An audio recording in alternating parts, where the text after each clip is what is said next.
Well, we Blackhawks just confirmed to us losing another veteran and everything, and I know you talked yesterday about Nick being like a big brother to you. What was Nick Foligno for you? Yeah, similar. I think he came and embraced such a role with us, and, especially with this year with how young we are. Last year we've had more older guys, but this year he's what 15, 20 years older than all of us.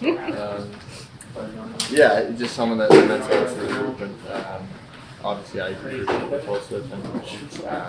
So like I said yesterday, it's tough and it's sad when you lose guys, and motivates you to kind of not be in this spot when you're dealing with that. But yeah, in the span of a week, there's 4 guys that are super important to the room, and I know myself and everyone has close relationships with all of them. So it's hard, it's hard, but it's part of what we do. What do you take from him on that leadership front, especially as you're kind of moving up in the ranks here on that front?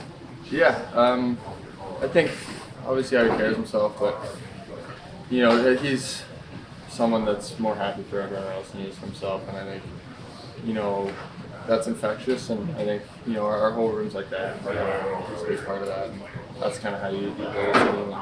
I said yesterday, kind of like a family that everyone wants each other to do so well, and we all fight for each other every day. So he's someone that exemplified that. But at the end of the day, just a good person, fun guy to be around, fun guy to go to dinner with, go to his house, play mini-six with his kids, stuff like that. So it's gonna be weird for sure. You're going to see him in about a week.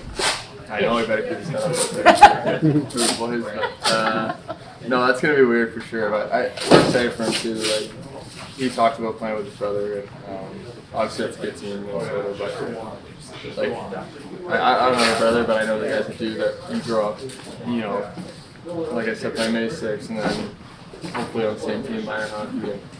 For him, obviously, at the stage of his career, to get to do that, it's pretty special for himself. That's going to be really cool, but I think he's going to look a little ugly in those jerseys, and it'll be weird for him.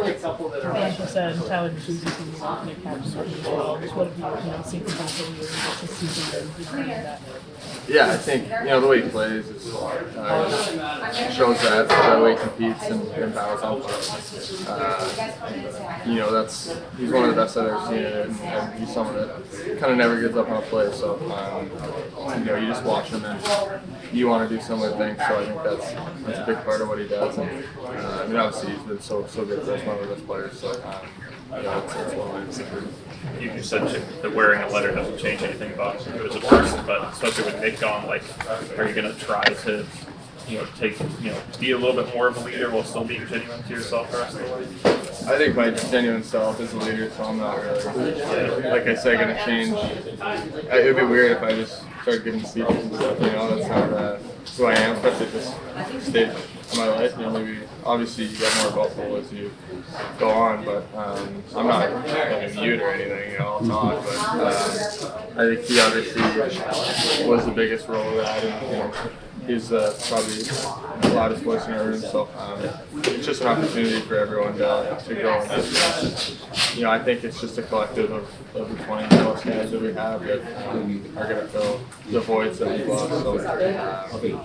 So it's not an exciting opportunity because you're losing a lot of great people, but it's an opportunity for everyone to grow in every sense, on the ice, off the ice. So that's somewhere.